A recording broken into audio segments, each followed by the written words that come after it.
So once again, we welcome you back. You're still watching the Healthy Morning Show right here on HSTV. Of course, we're here to serve you nothing but the best, educative, it is informative, it is entertaining as well. And now we're zooming away from sports in a minute. As I said previously, we're going to have another educative segment here today as we have Dr. Said Opunsu here with us. So he is a naturopathic doctor. He's also a fitness coach and a lifestyle counselor.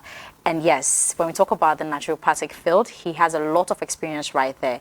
So some of you may ask, what is naturopathy? What does it involve? And all of that. Do not worry. We're here to fill you in on all the information. So don't forget to send your opinion on our social media platform. We're streaming live on Facebook at HSTVLIVEGH. And let's get interactive once again on the Healthy Morning Show.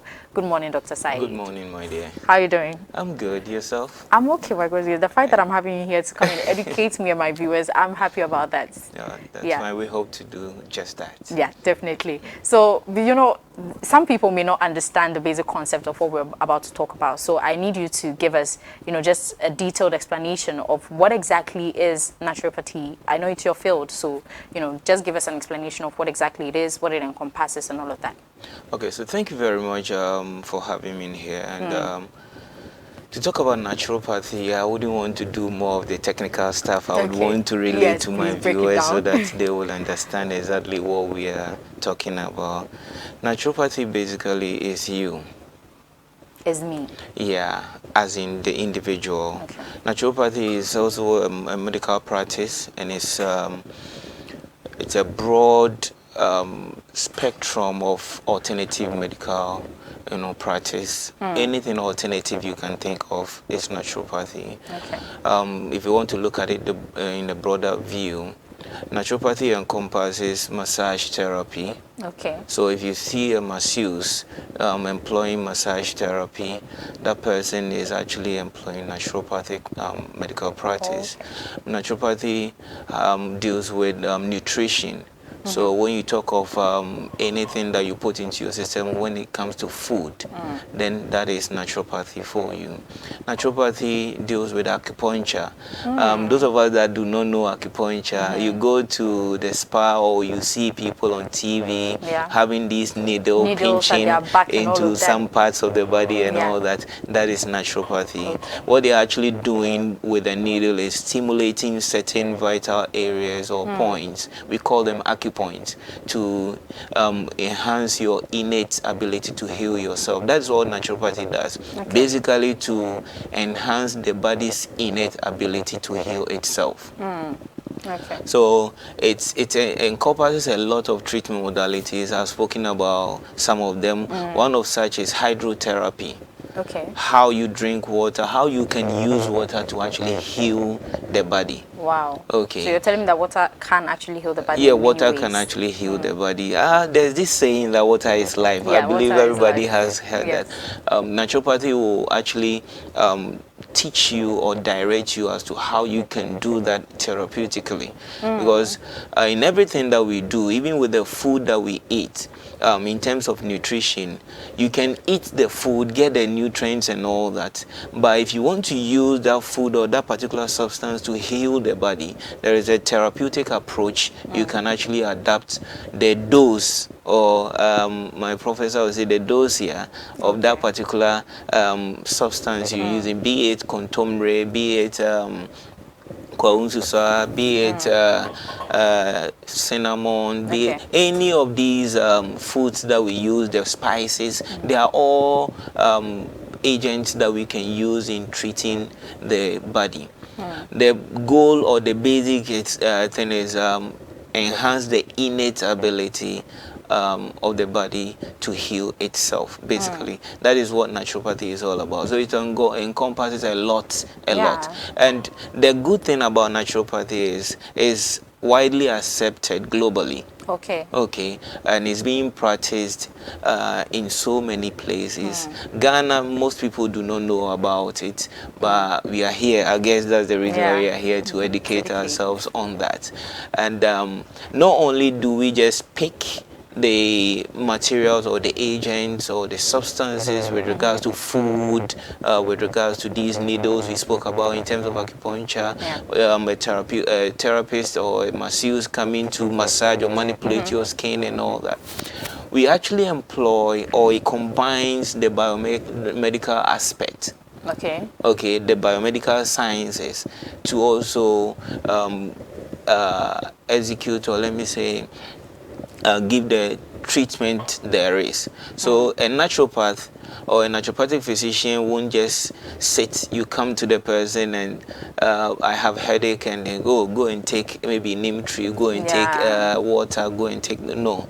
They are going to have to investigate through our same biomedical scientific approach, going to the labs, doing all the necessary investigations to know exactly what is wrong with you before a treatment is given. Okay. Now, naturopathy or naturopathic medicine is based on 6 principles. Okay, and the first principle of naturopathic medicine is do no harm. Do no harm. Do no harm. I see. So as a naturopath, what you do is you look at the least invasive treatment modality to treat a condition. Okay, you don't take the one that seems too No, risky. you don't just jump at anything and treat. Okay. You need to make sure that whatever you're using to treat your patient is the least invasive form of treatment. Okay. So if water can heal my headache, why will I go and take, let's say, neem tree, grind it or mash it and then drink? I see. Okay, Yeah. comparatively, water is much more safer comparatively to neem tree, depending on what you're using it for. Okay. Okay, so that is what you do as a naturopath. We also make sure that we treat the root cause of the condition. So a naturopath is obliged to look for actually what is causing the particular condition before you go ahead and administer any form of treatment. Oh, okay. You can't just treat blindly. So it is at the core of a naturopathic medical practice to look for the root cause or find the root cause of a problem before you do what you treat. And our treatment modalities, or our treatment, is individualized. Okay. Okay, me sitting here, I'm a different person altogether when it comes to my body composition or constitution as compared to you. Yeah. So if water can treat my headache, it doesn't mean water can treat your headache as well. Because what is actually causing the headache is a symptom. But what is causing the headache is not known at a point where it is complained to you or it's put in before you. So what you need to do is to find out what is causing the headache for party A or person A, and what is causing the headache for person B, before you find the treatment modality that suits or best suits it to treat. I see. So you can't just treat people, I always call it the flat rate. Just take one medicine and it treats everything. No, and everybody. You need to make sure that you understand the body constitution of the individual before you, or the patient, before you administer the treatment modality that best suits that particular person and the condition as well. Okay. Naturopathic doctor, one of the principles is also, Doc said, that is, a naturopathic doctor is a teacher. Actually, the actual meaning of a doctor is teacher. I see. Okay, to teach. Yeah. So every doctor is a teacher. You are, as part of our principles, you are obliged as a naturopath to educate the patient to take charge of his or her own health. Okay. Understand why there's the need for the patient to live a healthy, active lifestyle. And always this other principle is intertwined with principles or the understanding of public health, preventive medicine. A naturopathic doctor also is obliged to practice preventive medicine. So in our practice, the basic understanding is prevent the disease from even happening or occurring before you start, curing it. Okay, so these are the basic principles of naturopathic medicine. Okay. And every naturopath pride him or herself with it. It's actually a broad Yeah, it seems very practice. broad. It's very broad. So we have years of training, years of studies before you come out as a naturopathic doctor. You go to school, you make sure you get the right training. We actually go train for 4 good years before you out of school. You go ahead to do your clinical clerkship program, and then you write your licensure and all that. It goes through the vigorous, educative processes that every professional profession, goes through before you come out. Because, my dear, you are coming out to handle the life of a person, and you can't just come out to do anything. Yeah, it's very delicate. Exactly. And given what we do, because we handle a broad array of treatment modalities, you need to understand individual treatment modality before you can go ahead and employ them. So that's basically naturopathy or naturopathic medicine for you.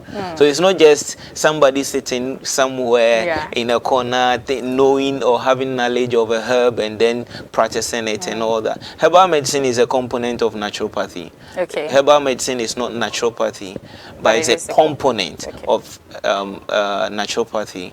And mostly, even to use a herb to treat a condition, it will have to go through all these phases of treatment process before you even decide on which particular herb and at what quantity or dose is needed for the particular condition you're treating.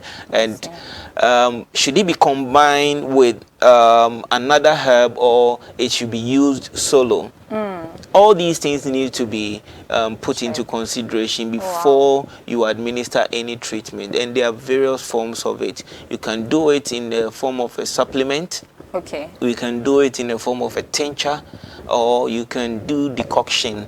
That is what we mostly see out there when people boil and then extract and all that. So there are so many forms that naturopathic practitioners, adapt when it comes to treating a person. So in the nutshell, that's what I'll tell you about naturopathy. I guess. It's very broad. Very. When you were speaking, I think you touched on so many things that naturopathy involves, and the herbs and all of that. So you're saying that you can't just administer herb to anyone. Sometimes when you're sick, your grandmother or your mother just says this herb is good for you, but it doesn't go through any process. I think the normal thing we all do is to boil it or something, but then you saying that you go through processes to be able to determine the right herb and the amount you should administer to this person. I think it is quite eye-opening for people to know. Now let's move straight into, I want you to give us an understanding. These days medicine is advancing. We're moving forward day in and day out. So just give us an understanding of what integrative healthcare is and how different it is from, the traditional healthcare methods that we've been using. Okay, so when we talk of integrative healthcare, basically that is the way or where the world is gearing towards. There's this paradigm shift that is currently ongoing as far as healthcare is concerned. And it's gearing towards integrative healthcare, in that integrative healthcare is picking what naturopathy has to offer and then what the conventional system that we know has to offer, that is the allopathic medical practice. Taking the two and capitalizing on the strength on both. Merging them to treat a patient. So healthcare is moving away from just medicine administration to patient-centered. So if you want to look at integrative healthcare, that's where you get the understanding. Just combining the strength of both practices and then using it to benefit the patient who needs it.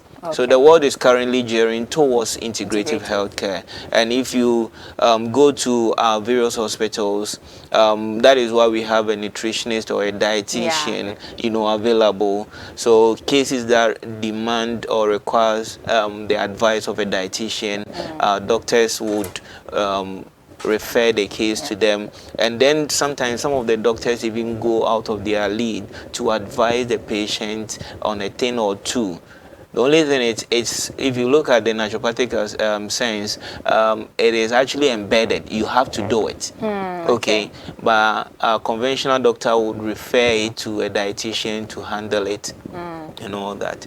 So that's what is currently happening. With regards to investigations, as I said earlier, both naturopathic medical practitioner would use the biomedical scientific approach of diagnosing or investigating a condition, just like the allopathic doctor would do. So a doctor practicing integrative healthcare would have advantage of using both medical practices just to benefit the patient in question. So it's basically integrative healthcare is patient-centered. What will benefit the patient, what will help the patient get the best, treatment or care is what integrative healthcare is all about. Okay, interesting. So in your submission, you keep mentioning conventional medicine and all of that. And for the viewers to have a simple understanding of what you're talking about, I'd like you to give us a detailed explanation of what exactly you mean by conventional medicine. Okay, thank you very much. When you talk of conventional medicine, we are basically talking about the very own doctors that we know in the government facilities going to the hospitals, that practice that is being done. If you want to look at it a bit technically, you want to say that conventional medical practice capitalize or use the pharmaceutical drugs, okay, and then also investigations, as in the biomedical sciences, scientific approach of investigating conditions to diagnose a disease and treat. So that's basically what conventional medical practice is about. And then surgery as well. Because there are certain conditions that you cannot do without surgery. There are surgical cases and it's straightly surgical. And if you even come to us and we realize that this case is a surgical case or it requires surgery, no naturopathic practitioner would want to take the case up and say, okay, it is surgical case. For instance, somebody having I don't want to use a condition, but let me just use somebody having hernia, for instance. Okay, hernia, you can say, okay, I'm going to use medicine to treat hernia and all that. So straightly, if the person comes to you, what you do is you refer the case to the appropriate quarters, and then it will be handled. Now, I must say that referral is part of any of these practices that we're talking about. Okay. So no one is a super, doctor that you want to treat virtually everything. Okay, that's why we have specialties in all these practices, and referral is part of it. So if a case is above you, or you don't have, perhaps it's the first time meeting the case, it is important to acknowledge that your strength have not gotten there yet. So you do what? You refer the case to the appropriate quarters for it to be handled. Okay, interesting. And still touching on the conventional medicine, we have a lot of illnesses these days. So let's say a normal Ghanaian and he or she is attacked with malaria. In that case, would you say naturopathy, how different is the naturopathy going to be with the conventional medicine? Okay, so using malaria as a test case, one, naturopathic medicine is a primary healthcare system or delivery system. Conventional medicine is also broad, as I said, because there are different facets of it. So by using malaria as a test case, it depends on the geographical location of the person. Where the person lives. Where the person is. And the availability of any of these systems. Okay. But so then let's say the person is in Ghana. In Ghana, good. Now, in Ghana, there are certain areas that you won't have hospitals, that you won't find them. Yeah. Okay, because one, doctors are limited. Two, we have nurses limited. Yeah, resources Even are the limited. facilities and all that, basically the resources are limited. So there are certain areas that there won't be any doctor, any hospital or clinic. So patients will have to trek or cover a long distance before they access any of them. If a naturopathic doctor is available within that particular community, it is only prudent for the patient to be cared for by the naturopathic doctor. But the emphasis is on the choices of the patient. Okay. So currently there's something going on in our various hospitals or in our healthcare, space. Please. There has been, I think, since the year 2000. Okay.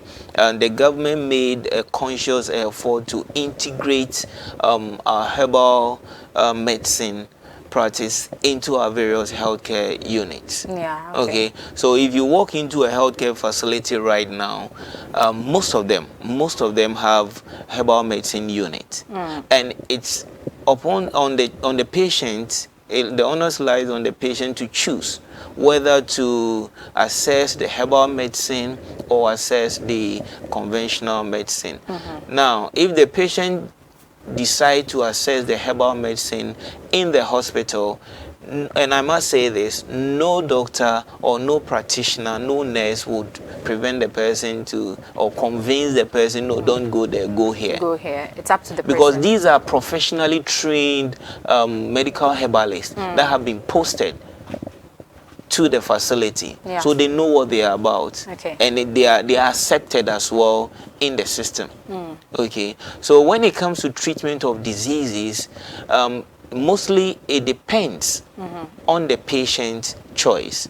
But we will advise that you always and constantly visit the appropriate quarters, visit the right practitioners, so that they can look into your condition and give you the right treatment there is. Malaria, you as a layperson may think, okay, once I'm feeling feverish, once I'm having headache, once I'm not able to eat, having malaria. And the mistake most of us do is we even don't test for it. We just go ahead and start treatment and all that, which is very dangerous. Because all these symptoms you are experiencing could be a symptom of another disease. Yeah.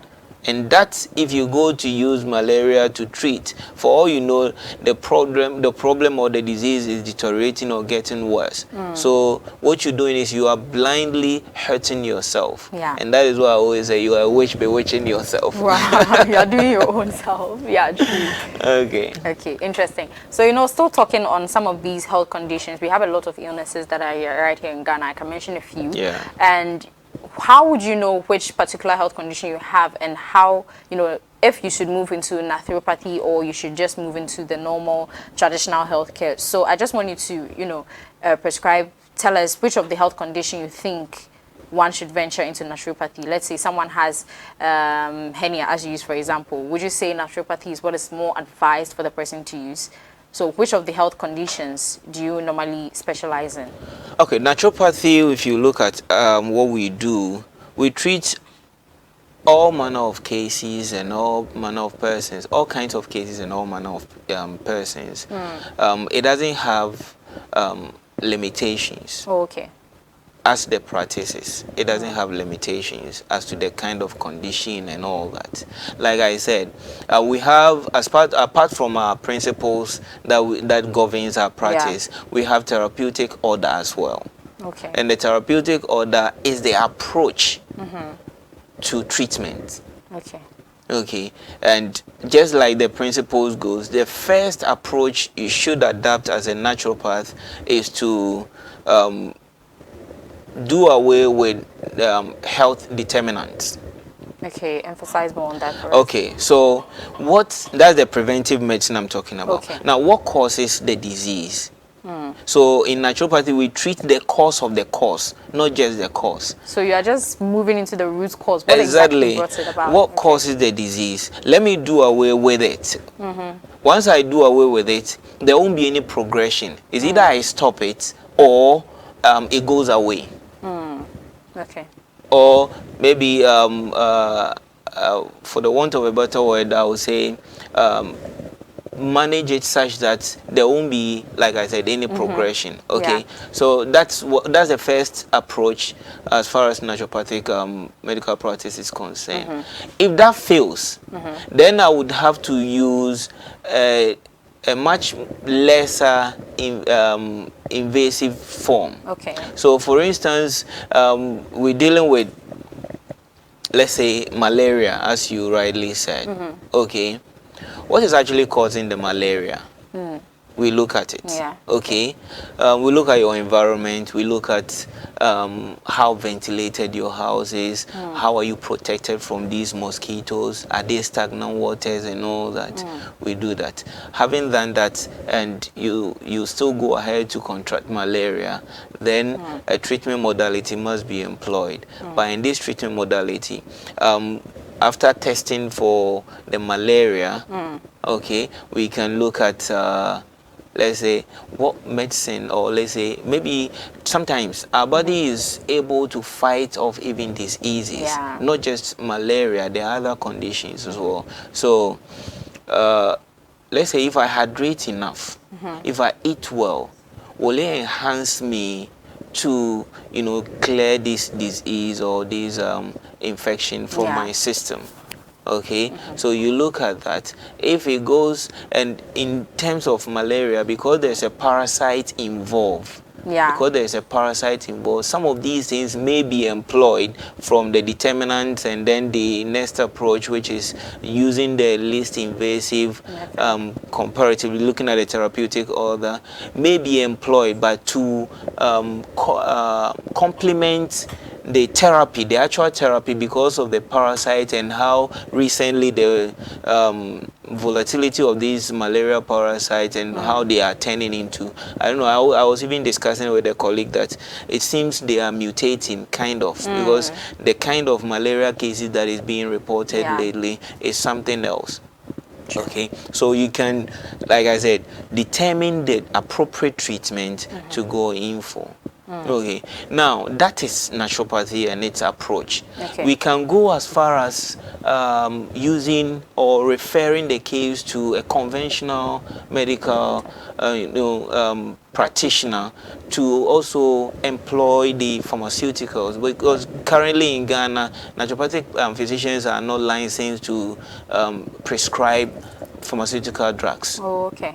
So if I realize that it requires, this condition requires pharmaceutical drugs at this stage, then it's only fair for me to refer the case to a conventional practitioner to take it from there. If it is beyond him or her, they will also refer it to maybe the surgical team or surgeon to also take it from there. So you just have to know your limit, and then you're good to go. Now, when it comes to the therapeutic order, that's how basically it is. You start from the least to the more invasive, and surgery is the more invasive treatment form you can have in medical practice. Okay, interesting. But then you touching on what I asked you. You said naturopathy doctors, you don't have the license to prescribe, or you have to refer it. Why is that? Yeah, when it comes to pharmaceutical drugs, the chemical drugs, we don't have the license in Ghana. But elsewhere, in the Americas and Australia, the naturopathic physicians, due to their geographical jurisdiction and their scope of practice and all that, they are allowed to go ahead and prescribe these medicines. But why in Ghana here it's not the same? That is the policy, that is the regulation. Hopefully going into the future those things will change, but for now the law states that naturopathic physicians are not allowed to prescribe pharmaceutical drugs. Oh, okay, I see. Okay, now let's move into the space of naturopathy. So are there any specific, treatments or therapies that you as naturopathic doctors have brought into existence that you'd say is really, really helping people? Are there any specific therapies that are going together with conventional medicine? Naturopathy has been in existence for years and since time immemorial. I remember even Hippocrates being the father of medicine, as everybody knows, practiced naturopathy. Okay, and you remember the famous quotes, if you have heard, the famous quote of Hippocrates saying, let your medicine be your food and your food be your medicine. Yeah. That is naturopathy there for you.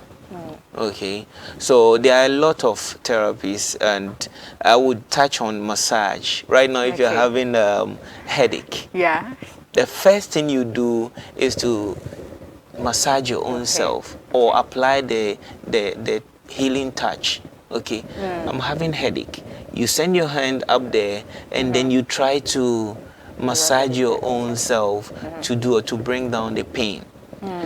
If I am coming in as a naturopath to treat your headache, I can actually give you what we call the acupressure. Okay? There's an acupoint or a part of your head that I can press like this, and you will instantaneously bring down the pain. Oh, wow.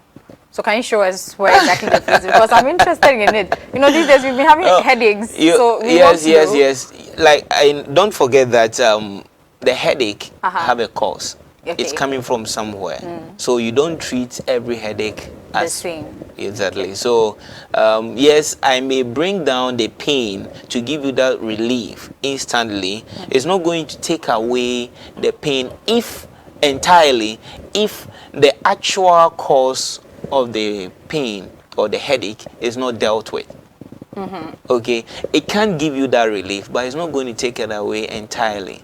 Okay, so that's massage for you. There are what we call the acupuncture. As before we started the show, you were telling me about. But then you know you are still touching on the massage. I wanted to stay on that as well. I'm quite interested in that because headaches is something that happens normally. You know, sometimes you can just be there and then you feel that your head is aching, and it goes. Sometimes it goes on its own. So I want you to touch more on that as well. The massage. Okay, so we can actually do the massage. Okay.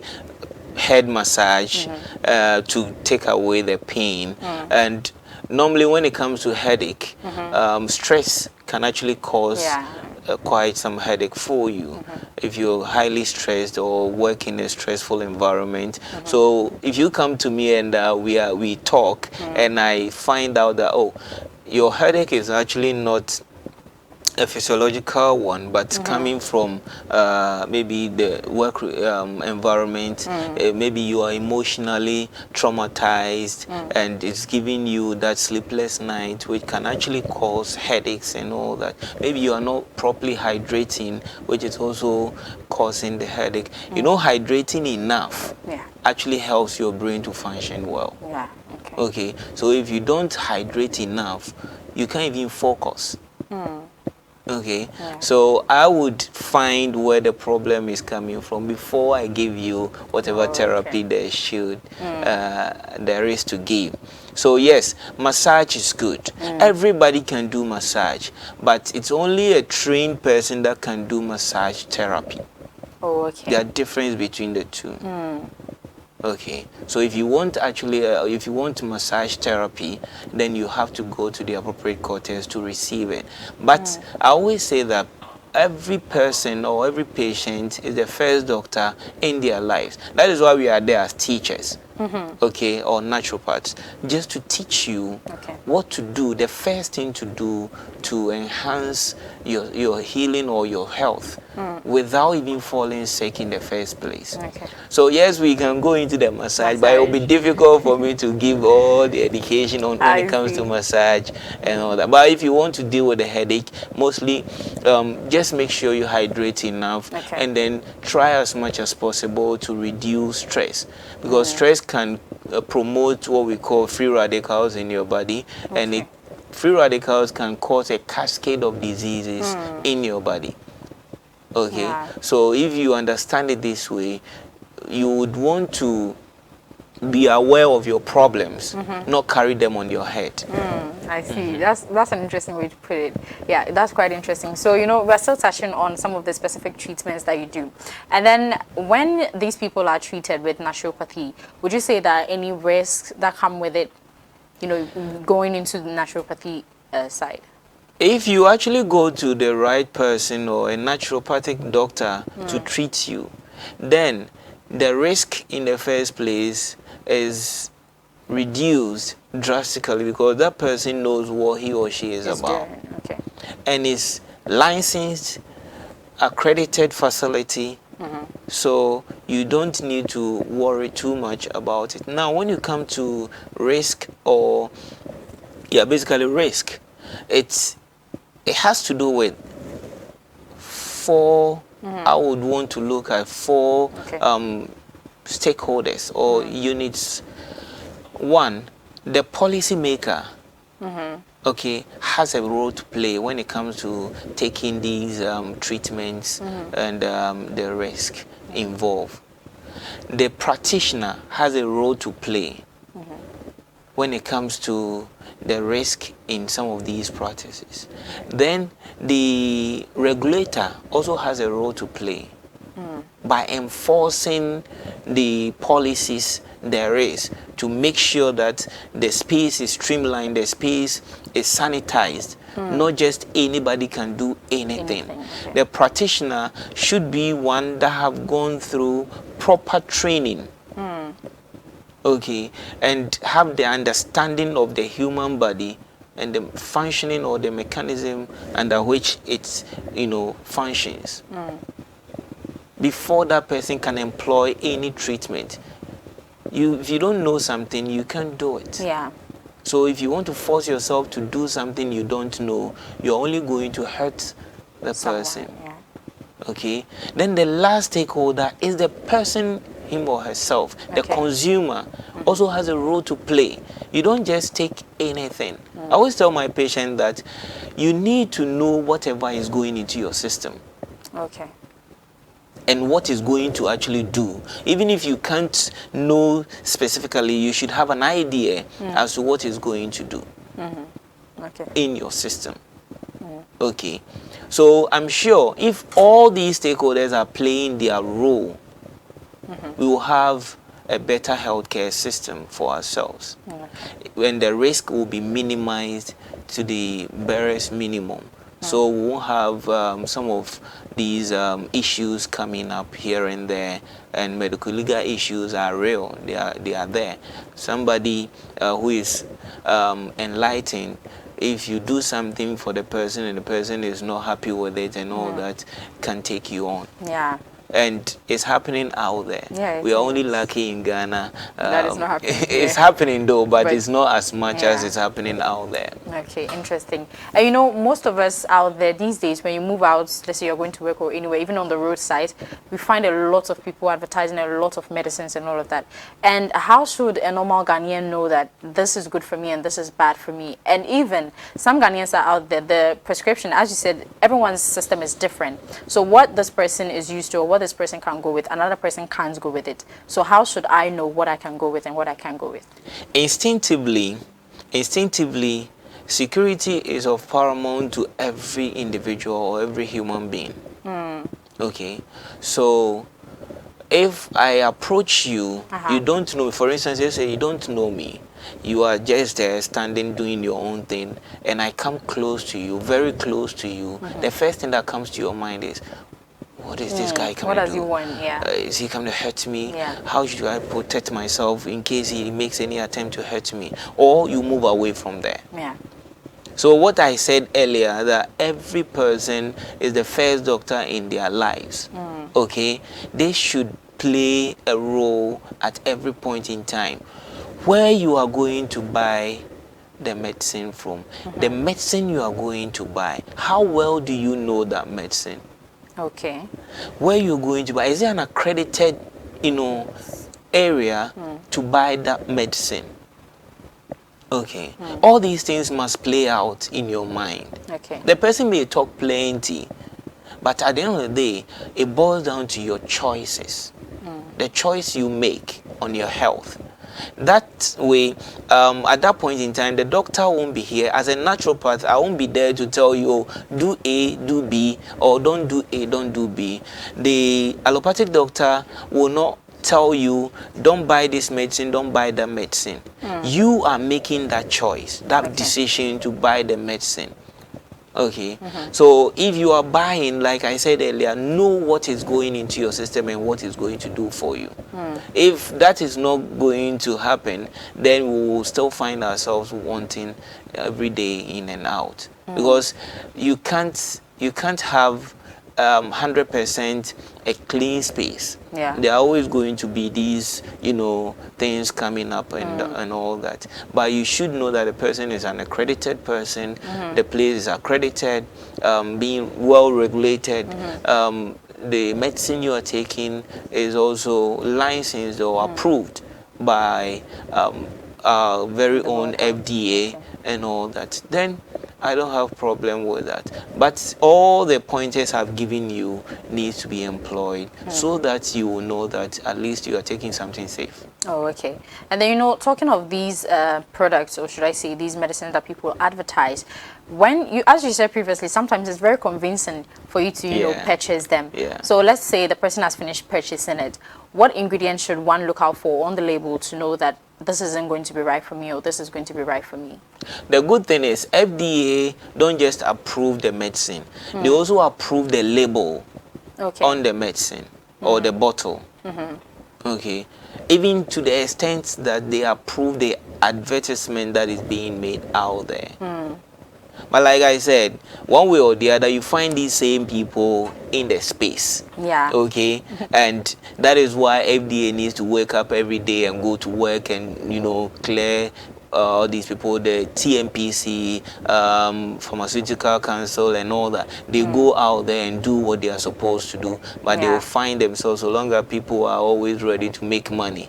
Okay. But you, the consumer, I always come to the consumer because it's very important. You are making the choice to take something into your system. Yeah. You are making that choice. Okay. So, it's that thing. It's very tempting. Yeah, it is. Very, very tempting. How sometimes some of the information will come to you, you would fall in love with it before you know you have already bought it. But the good thing is, anytime you finish buying, you start thinking. Yeah. Okay. So if for any reason you are doubting, then my first advice will be do what you are clear with and leave what is doubtful. Okay. Secondly, make sure that if there is any reason for you to doubt, you can check it out with the appropriate authorities. Okay. FDA's door is always open. You can always walk in, call them, and have certain things checked out for yourself. Okay. And you're good to go. If it's safe, you're safe. Now, the first thing or the best thing to do is if you are not clear, don't do it. Don't do it. Okay. Always find yourself at the right place and do the right thing. Okay, interesting. Quite educative. And so, right now, we'll be wrapping up the show, although there's a lot we still need to learn from you. But then, before we wrap it all up, I'd like you to give out your location. So if someone wants to get to you, the person can go there. Okay. Where are you located? So currently, I'm working with Amin Scientific Herbal Hospital. Okay. And we're located at HSTVGHLIVE.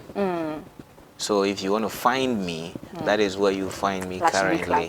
HSTVGHLIVE, just towards the Ashaman Under Bridge. Some few distance to the Ashaman Under Bridge. Yeah, you'll find me there. Okay. How about your contact information or your social media? So I'm not the social media type. Though I go there, but I can put my contact out. That is 0355 036 906. Okay. Thank you so much, Dr. Saeed. Once again, it was very educative. However, this is where we'll be wrapping up the show, lovely viewers. But then before that, today is a special day of special people. So let's get right into that. So first of all, a happy birthday to our COP George Alex Mensah. He is the former Director General Technical of the Ghana Police Service. Yes, and congrats on his retirement as well. Happy birthday to you, COP Alex Mensah. May God richly bless you and may you keep doing good things for Ghana. And then moving away from that, a happy birthday to Mr. David Echelati. May God bless you so much, Mr. David. You are richly blessed. We thank God for adding another year onto you, more money and more favor. Happy birthday, Mr. David. And then also away from that, a happy birthday to Ohima Mary Van Dam. Happy birthday to you, Ohima Mary. May God richly bless you. We thank God for adding another year onto you, and may He protect your family members as well. Happy birthday, Ohima Mary. And then also another happy birthday to KC. So happy birthday to you, KC. May God richly bless you and may you keep flourishing in everything that you do. Happy birthday once again, KC. And also another happy birthday to Dora Ashon. Happy birthday to you, Dora Ashon. May God richly bless you and may you keep growing in grace and beauty. You are richly blessed today, Dora. Happy birthday. And then also another happy birthday to senior anchorite Na Tete Tosa 87. This is coming from Apostle Thomas Kusi Apia. May God richly bless you and we thank God for adding another year onto you. Happy birthday, senior anchorite Na. And then also another birthday wish. Happy birthday senior anchorite John Jirai Ojo. He is the Chief John Tosa 96. May God richly bless you and may he protect your family members as well. Happy birthday to you, senior anchorite John. And then also another birthday wish here. So happy birthday to anchorite Mickey Bafo Apraku, 2003. This is coming from Apostle Thomas Kusi Apia. May God richly bless you and may you keep growing in wisdom and may he protect your family as well. Happy birthday, anchorite Mickey. And then also another happy birthday to another beautiful lady. Happy birthday to anchorite Mami Ekia, Tosa 2010. May God richly bless you and may you protect your family. We thank God for another year added onto you. Happy birthday, anchorite Mami Ekia. And also another happy birthday to anchorite Abu Danlad Bosu, Tosa 2015. Happy birthday to you, anchorite Danlad. May God richly bless you. This coming from Apostle Thomas Kusi Apia. You are richly blessed today, anchorite Danlad. Happy birthday once again. And then a happy birthday to Deborah Aite. She's popularly known as Diamond. This is coming from your constituency youth organizer, Miss Yvonne Texan. Happy birthday to you, Deborah Aite. May God richly bless you and we thank God for adding another year onto you. Have a blast today, Deborah Aite. And then also a belated happy birthday to Mr. Danso. We are wishing him all the best of life. This is coming from Miss Yvonne Texan, the Gomwa East MPP youth organizer. So happy belated birthday to you, Mr. Danso. May God richly bless you and we hope you had a blast yesterday.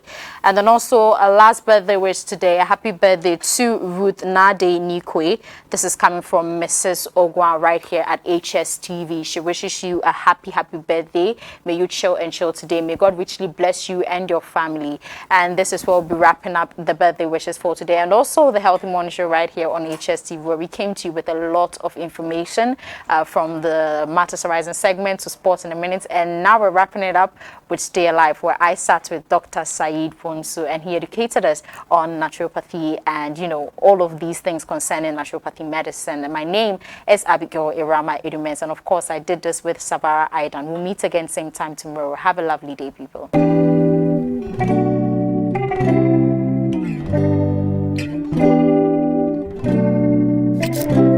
Ladies and gentlemen,